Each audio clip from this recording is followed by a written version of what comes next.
Hello and welcome to R&R. I'm Phil, And I'm Jill. and together we are Jill. and Phil. we have mixed success with saying that, and all we need to do to make it work is agree who goes first. But Yeah. that would spoil it, wouldn't it? So anyway, we are here to bring you a film recommendation, to bring you a musical recommendation, and to bring you a literary recommendation. So we're going to start with our song for the week. And Jill, what's the song that you're recommending today? It's Everybody Hurts by REM. And, you know it's not of the moment. It's a song that came out sort of many years ago. But it's so compassionate, and I love the melody. I love his voice. And you can just wallow in it. And I'm just going to read some of the words so you get my meaning, really. When your day is long. See, I can't just read it, can I? No, when your day is long and the night is yours alone. When you're sure you've had enough of this life, well, hang on. Don't let yourself go, because everybody cries. Everybody hurts sometimes. So really, it's a song. Well, I haven't read around it, but the words, just the words on their own, are singing about comforting somebody who is on the point of giving up their lives, wanting to commit suicide. And I just think it's quite profound. We all go through times of real difficulty, and some people never entertain the thought of suicide, no matter how difficult their lives are. And other people are bent that way, that they can only see escape and a route. And I think this song saves them from that. It's very beautiful. I remember playing it to my daughters one time when we were having a meal together, and my younger daughter, she said, well, I don't like it, Mum, just turn it off. She didn't want to be reminded that everybody hurts sometimes. So if it's not your bag. But actually, I think it's a good song to listen to in these coronavirus days. There will be people who are really struggling, and just to have someone sit you, just hang on, because you're not alone. So it finishes, don't throw your hand. Oh no, don't throw your hand. If you feel like you're alone, no, you are not alone. If you're on your own in this life, remember, you're not alone. And I think that's what we all have to remember. Even if we are on our own, we're not on our own. We have a common humanity, and people, we care for one another. And I think that's hard for people who are very isolated to know that. But if folks did know how isolated they were, they would care, like everybody cares.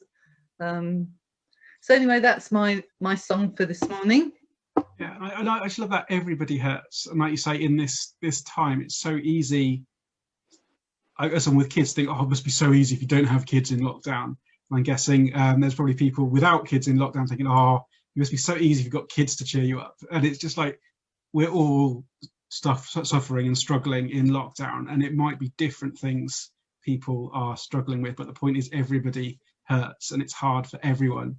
So it is, like you say, it's very much of the now. It might have been a 90s, released in the 90s, but it is very pertinent today.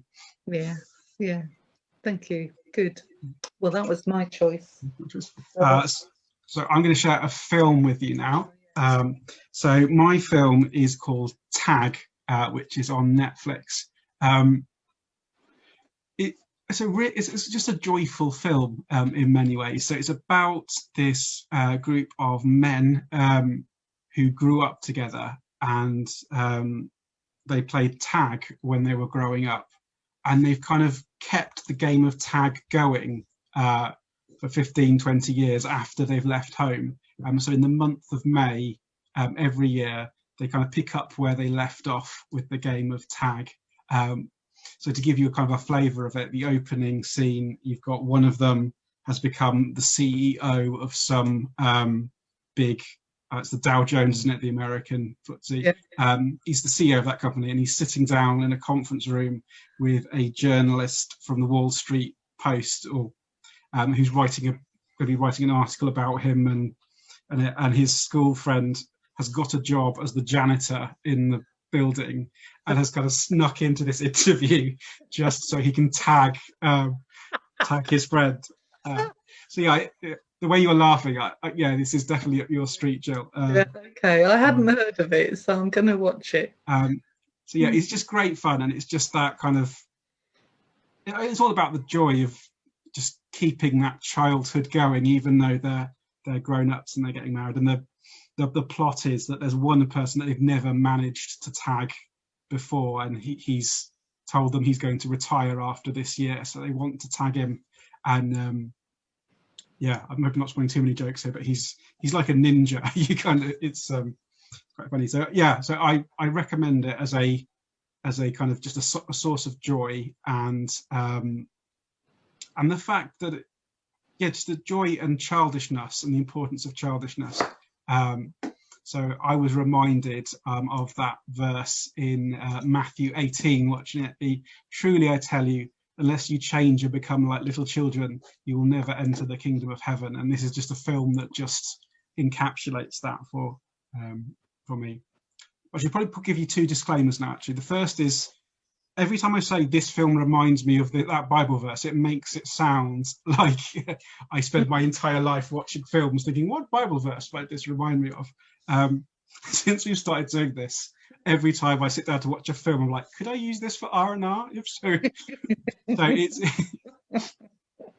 Well, yeah, I have a similar experience, really. And I told you about one film that I watched that we certainly couldn't use for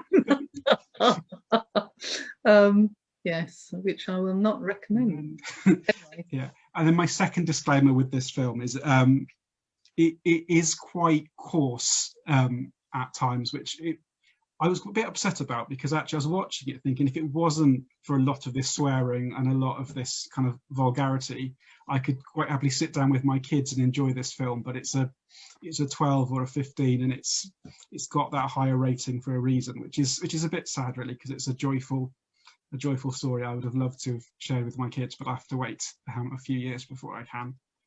It's a shame, isn't it, when some films, they just full of bad language, and I don't understand why that has to be the case. I mean, and in the end, you just get anaesthetised to it, don't you? Which I don't. It's not a good place to be. Yeah.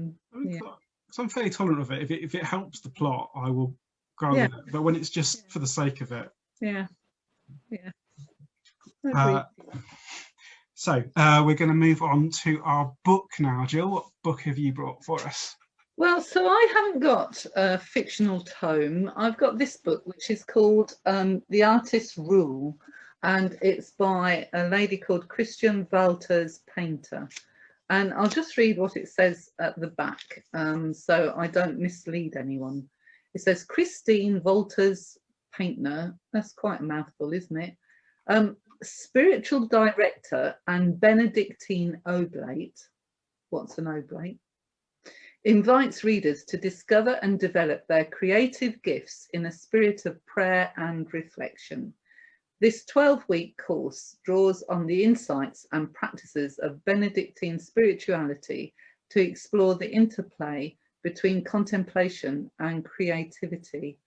And we use this book in my last parish. We did a creative arts retreat, and we had a lady, Candy, who is a dancer, a professional dancer, who used this book, and then Sally, who is an artist, who used this book, and we used it for meditations. We had a short sort of morning prayer, and then we read something from it, and then did one of the exercises in it. So we didn't go through it chapter by chapter. We picked bits that were helpful.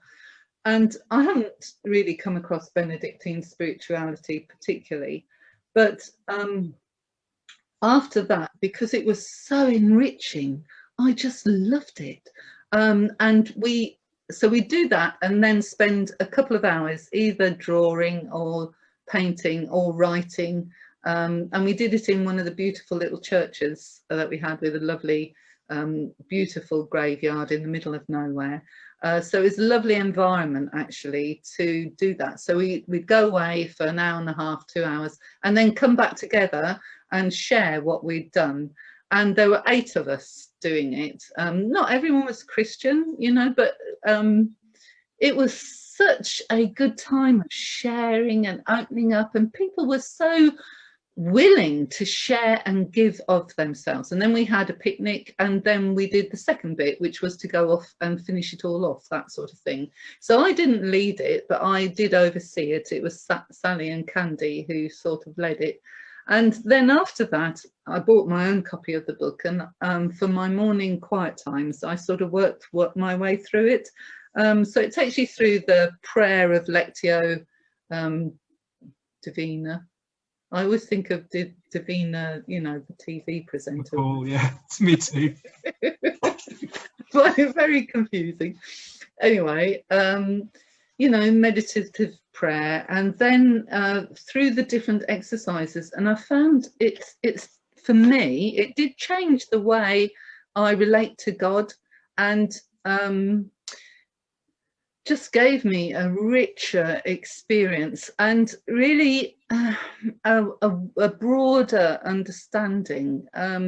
So I'm very grateful to it.